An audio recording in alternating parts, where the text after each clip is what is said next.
My story happened in winter a few years back. I was trying to get a scholarship to Korea, so I had to study hard for it. I believe that success is the key to happiness in life.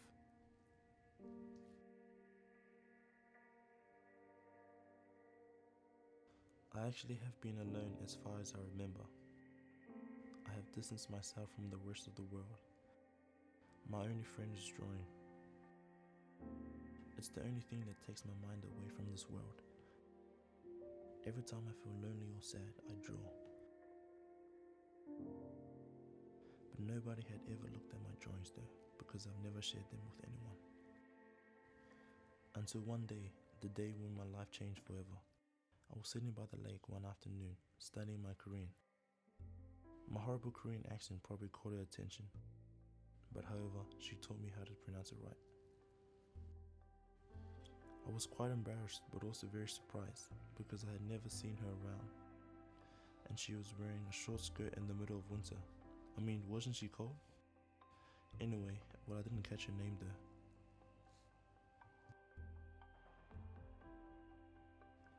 The next afternoon I went back to do some drawing. She was there. She sat next to me and looked at my artwork. It's not such a bad feeling having someone to share your work with. She said she liked looking at art, so I asked if she could be my model. When I was drawing her, also thinking cautiously, apart from her clothes that were the same as yesterday, what would someone like her be doing in a place like this? Just hanging around the lake. And again, isn't she cold wearing that? But I guess I would just keep those questions to myself. As time passes by, day after day, I would always go back. She had become my closest friend.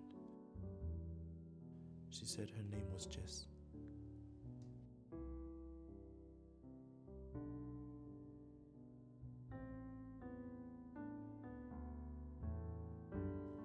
I had always felt that my problem is I'm different from other people.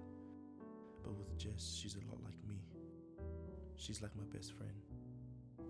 She's a reason for me to smile again.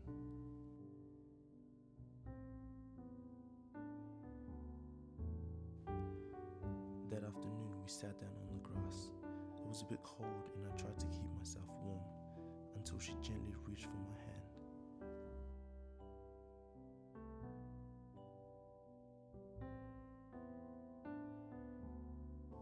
It was inexplicable how I felt. The warmth from her hand came through my body. A unique kind of warmth. The warmth that nobody have ever experienced.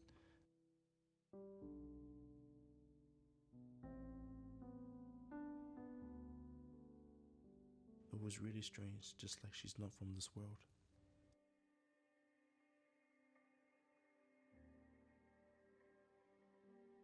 On the day before I did my Korean exam, Jess and I were sitting down by the lake. I told her my idea about happiness, as I believed that getting the scholarship would lead me to success.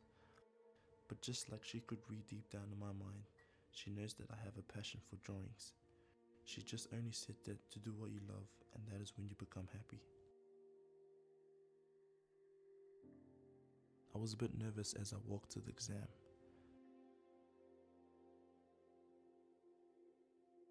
After all the hard work, my life would change. That afternoon I went back to the lake, but Jess wasn't there. I spent the whole afternoon sitting down and waited for her, but she never showed up. Once again, just like that, I was alone. But I guess my life needs to move on, just like flipping the page of a book.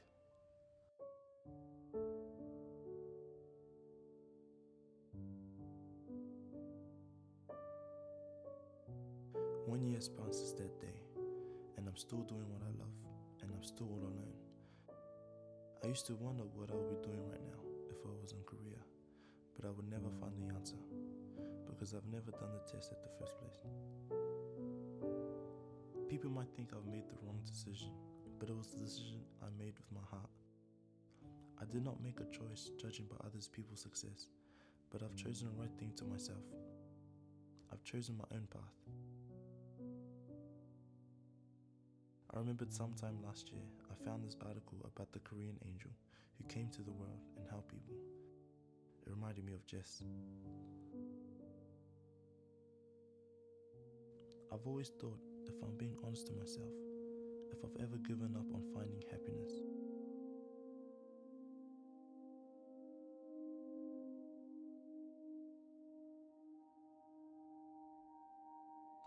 in the world full of love, even if you fail to succeed, there will always be a person who smiles for you.